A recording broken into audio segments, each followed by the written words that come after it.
Everyone knows Thomas Cromwell as Henry VIII's great architect of power, the man who tore down the monasteries, broke England from Rome, and built a government so efficient it could kill with the stroke of a pen.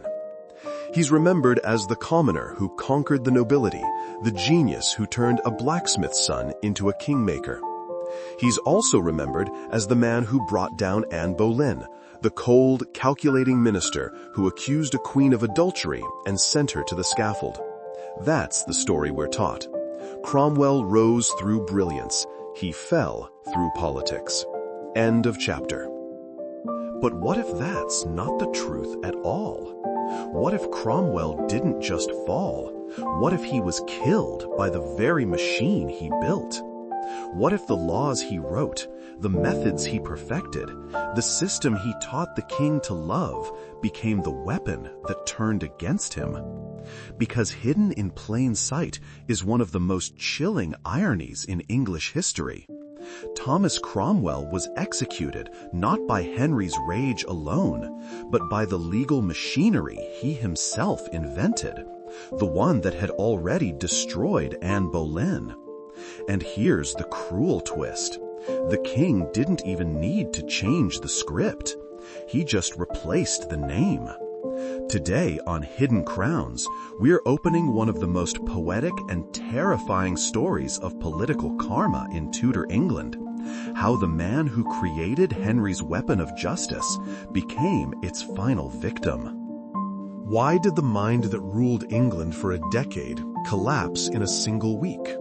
How did the king's most loyal servant become the traitor he had once defined? And was his death the result of fate or design? By the end of this story, you'll see that Thomas Cromwell didn't die because he was outsmarted. He died because he taught Henry VIII how to rule without conscience. And when you build a system that devours mercy, sooner or later, it eats its master too. Thomas Cromwell's story doesn't begin in the palace. It begins in the gutter. Born in Putney around 1485, the son of a blacksmith and brewer, Cromwell was everything the Tudor elite despised: lowborn, self-made, educated by experience instead of blood. But he had one weapon that none of them could match: his mind. He was fluent in Latin, Italian, French, conversant in canon law and civil law, comfortable in scripture and the marketplace. He could speak with scholars about Erasmus in the morning and haggle with wool merchants by afternoon. He could balance a book and read a man. When Cardinal Wolsey, Henry VIII's mighty minister, fell from grace in 1529, the court bristled with fear. Nobles scrambled for footholds. Cromwell did something different. He stepped into the vacuum and offered his loyalty not to Wolsey's memory, but to the idea of a remodeled kingdom, a crown unshackled by Rome, a state run by statutes, not whims dressed as tradition. Within a few years, he became the king's right hand, the mind behind acts of parliament, royal injunctions, and the administrative revolution that turned Henry's appetite for power into a blueprint. Cromwell's genius was not brawny force, it was architecture. He didn't just serve power, he built it. He turned Henry's impulses into written law, his jealousy into justice, and his fear into faith. He made the state move like a machine, fast, silent, unstoppable. Councils were reformed, accounts centralized, commissioners dispatched, royal supremacy threaded through every parish like a wire humming under the floorboards. The clergy learned new oaths. Abbots learned new endings. At the heart of that machine sat one invention sharpened to a cruel edge: the Bill of Attainder. Parliament's power to condemn without trial. No jury, no formal evidence, no defense. Just allegations framed as certainty, stamped with the majesty of the crown. Legal murder disguised as due process. Administrative death, clean on paper, bloody on Tower Hill. Cromwell used it like a surgeon and a butcher, to dismantle monasteries, to crush rebellion, to move obstacles out of the king's path. It terrified opponents not because it was loud, but because it was quiet. There was nothing to answer. Once your name inked the parchment, your life was already flat beneath it. And with this weapon, Cromwell proved his brilliance and planted the seed of his end. Anne Boleyn and Cromwell began as inconvenient allies. They both bet on reform, on Henry's supremacy, on a New England that wore the king as its head and the Bible as its spine. But power is a narrow ledge. As Anne pushed her own patronage and piety, and as Henry's affection soured into irritation, Cromwell recognized a math problem with only one solution. The Queen called him corrupt. He called her dangerous. Only one would remain in the king's sunlight. By spring 1536, Anne had miscarried. Henry's leg was ulcerated. The court reeked of fear and perfume. Cromwell assembled a case, or more precisely, a story, in which flirtation could be reframed as felony, and the quick, clever wit of a queen could be slowed into confession. 5 men were named, including Anne's own brother, George Boleyn. Lute songs became code. Mask banter became the motive. The calendar itself became an accusation. Trials were choreographed, juries preloaded, sentences foreknown. The French swordsman sailed early. When Anne knelt on the green, the machine purred. No noble uprising, no legal snag, no delay. It looked like justice because it sounded like law. Cromwell triumphed, but Henry learned. He learned that law could be made to serve emotion, that justice could be cut to size, that a minister could erase a life with a pen and call it piety. Cromwell showed Henry how omnipotence felt when wrapped in parchment. After that lesson, the teacher had already become surplus. Jane Seymour's brief reign soothed the burn and gave Henry a son. Then she died, and the king stood again exposed. Older, heavier, politically isolated in a Europe tilting Catholic. France and the Empire flirted with alliance. England needed a friend. Cromwell proposed a solution that had saved kings before: marriage as a treaty. Anne of Cleves, a German duchess with Protestant ties, promised an alliance without war. Holbein painted her, calm, unthreatening, tidy as a contract. The portrait was diplomacy in miniature. Henry admired the picture. Then reality arrived on English docks. The story that followed, the Flanders mayor quip, the king's complaints about consummation, the courtiers' suppressed grins, is half legend, half poison. What matters is humiliation. Henry felt it like a burn under the skin, not merely a private disappointment, but a public wound. And Tudor wounds demanded blood. Who arranged this union? Who praised the match? Who reassured the king he would be pleased? Cromwell. Cromwell misread the speed of danger. He trusted the process against a feeling. He thought an annulment would tidy the mess, that diplomacy could stitch pride, that his record of service bought him time. Meanwhile, he gathered new offices, Earl of Essex, and new enemies. Nothing paints a sharper targeted court than a commoner elevated beyond the comfort of lords. The conservative faction, Norfolk, Gardiner, and the Old Guard, had waited years. Now they had the king's shame in their pocket. They whispered a story Henry wanted to hear. Cromwell deceived you. He trapped you in foreign heresy. He mocked your honor. He grows too great for a subject. The same rumor engine Cromwell had fueled against Anne began to hum against him. The machine doesn't ask who oils its gears. It only asks for fresh names. June 10, 1540. The council chamber stirs like an ambush. Cromwell is seized mid-deliberation, a hand on the shoulder, a voice that suddenly has rank. He's stripped of his Order of the Garter and marched to the Tower through streets that once made way for his litters. Titles lift off him like leaves from a branch. Friends become portraits on walls, present but cannot speak.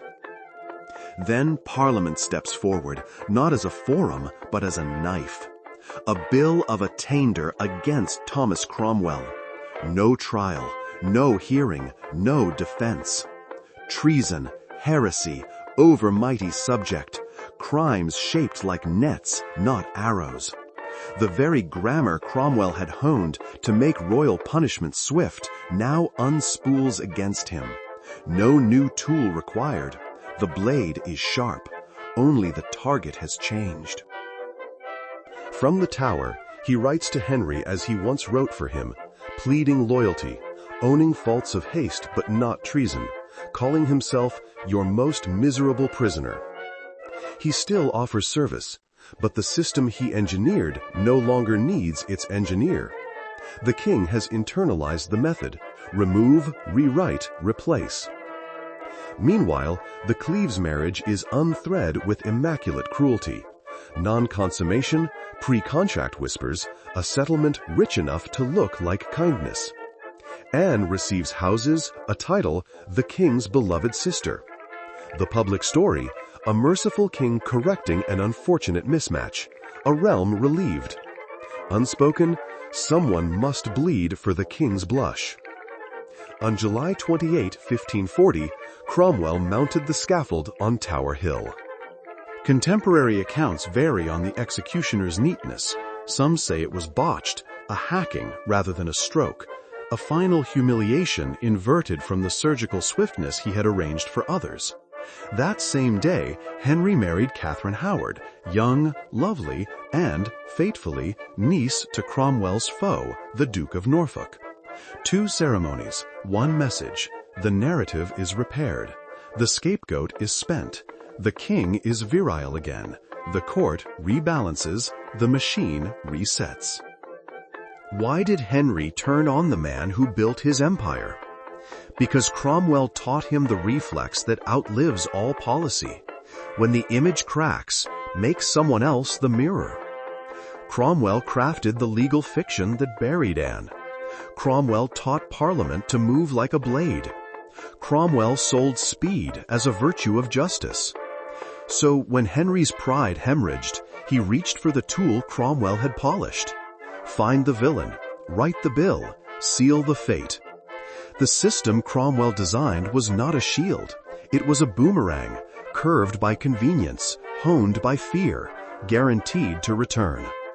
It demanded a villain to justify its momentum. When enemies ran short, it simply recalibrated. Today a queen, tomorrow a minister, next week the ally who trembles when the wind changes. Cromwell was too valuable alive, until the theater of humiliation required a star to die. Then he became the perfect candidate, solitary enough to isolate, important enough to send a message. Efficient, disposable, legally convenient. Here's the cruel arithmetic. Cromwell didn't die because Henry hated him. He died because Henry learned to think like Cromwell. Cause, obstacle, removal, revised narrative. It's a flowchart, not a conscience. Cromwell had trained the monarchy to value order over empathy, results over process, and speed over reflection. He stripped the old frictions out of royal wrath, the delays, the rituals, the awkward conversations that sometimes saved lives. He replaced them with crisp mechanisms that made the crown unstoppable. He made mercy optional and therefore rare. When Anne died, mercy left the kingdom. When Cromwell died, gratitude did. The state Cromwell built could destroy anything, including the man who built it. That is the danger of brilliance without brakes. A flawless car on a cliff road, driven by a man who interprets shame as an insult to be avenged. Ask yourself, could Cromwell have saved himself by designing guardrails into the system, a mandatory jury, a cooling-off period, a rule that even kings must obey? Or would the king who enjoyed speed always tear them out? We suspect the answer. We are watching it happen. Anne Boleyn, adultery, treason, condemned with manufactured haste, executed May 1536. Thomas Cromwell, treason, heresy, condemned with administrative haste, executed July 1540. Same king, same court, same method, same silence after. Cromwell gave Henry the power to kill on paper. Henry gave Cromwell the paper to die. There's bitter poetry here, not divine justice, but human symmetry. Empires built on fear eventually turn their blades inward. Cromwell's New England was efficient, centralized, and obedient, and therefore paranoid, unforgiving, addicted to control. It prized unity over truth, speed over fairness, spectacle over memory. And that England, in miniature, was Henry VIII himself. Wounded pride wrapped in sacred language, appetite dressed as policy, rage tucked neatly into law. Cromwell's end wasn't a glitch. It was the logical conclusion of his design. What do we learn from Thomas Cromwell? Lesson 1. Intellect without empathy is a precision instrument with no safety catch. It plays beautifully until it slices the musician. Cromwell's mind made a better state and a crueler one. It streamlined the business of government. It streamlined the business of death. Lesson 2. Reform without mercy becomes tyranny with better paperwork. Cromwell's revolution replaced medieval muddle with modern clarity, but it also replaced hesitation with acceleration. When justice has an engine, it needs a brake. He forgot to build one. Lesson 3. If you teach a volatile king that law is clay, don't be shocked when he remolds you. Cromwell taught Henry the pleasure of immediate solutions. The king learned to treat solutions like appetites. What once removed old obstacles now removes new friends. Cromwell changed England forever, for good and for harm. He professionalized administration, regularized taxation, gave Parliament new habits, and pushed an English Bible into churches. He also normalized a crown that could erase subjects at signature speed and call it godly order. Henry VIII survived him by 7 years. In those years, fear becomes a dialect the court speaks fluently. Flattery grows more ornate. Truth grows quiet. The court learns that survival means staying just outside the circle of blame. Today, Anne. Tomorrow, Cromwell. Next month, Catherine Howard. The machine hums. The names change. When conscience is removed from law, the law eventually turns on everyone. That was Cromwell's true legacy, the returning lance. A weapon of reason turned into ritual. A system of order turned into fear. Consider the coalition that watched Cromwell fall. Norfolk's conservative nobility, Gardiner's clerical traditionalists, courtiers who resented being outrun by a tradesman's son. They didn't just celebrate a rival's death, they celebrated the return of an older order, ducal pedigree and episcopal muscle flexing over the corpse of merit. Yet the victory was hollow. The administrative England Cromwell built did not die with him. Commissioners still counted, receivers still collected, acts still bound. Even his enemies governed with his tools because those tools worked. That's the other irony. The man they hated left them the very instruments that guaranteed their effectiveness and their vulnerability. Think too of Anne of Cleves, quietly surviving the tempest as the king's beloved sister. She becomes a living rebuke to the theater of humiliation, dignified, careful, gracious. She outlives the marriage and the minister whose match made her queen for 6 months. When courts burn, the calm woman in the next house often lights her own fire and waits. And the greatest echo of all, Elizabeth I, Anne Boleyn's daughter, ascending 2 decades later to rule with a golden caution forged in her mother's blood and her father's caprice. Elizabeth studied power as a language. She learned the danger of speed. She became her own minister. And in that paradox lies a quiet memorial to Cromwell's lesson. If you wield a system that can kill, you must also become the conscience it lacks. What was Thomas Cromwell's final thought as the blade hovered above him? Did he register the geometry that he stood inside his own invention, beneath the policy he had sold as progress? Did he think of Anne Boleyn's last morning, of the way law and love part company in a kingdom where kings legislate their emotions? Did he realize that the swift justice he admired had finally caught him in its undertow? Or did he still believe to the end that the system was necessary, that order required sacrifice, and that he happened to be the sacrifice today? We will never know, but hold the image: the tower's stones, the murmur of a crowd, a minister who once turned whispers into sentences and now hears sentences turned into whispers about him. Across the yard, you can almost superimpose a second scaffold, a second figure, a queen in May sunshine. They are not enemies here. They are echoes. Two lives consumed by the same fire, sparked by the same king, extinguished by the same method. One taught Henry how to wield power. The other taught him how to use it without guilt. Both paid the price for his education. Thomas Cromwell was not a cartoon villain or a saint. He was a man trying to modernize a medieval world, and he forgot that human hearts don't modernize at the speed of statutes. He thought he could control Henry VIII's passions with logic. He forgot that power, once unleashed, obeys no master, not even the man who designed its gears. So the next time you hear someone say Cromwell was destroyed by politics, remember, he wasn't destroyed by politics. He was destroyed by his politics, by a flawless mechanism released into a court that rewarded blame and worshipped speed.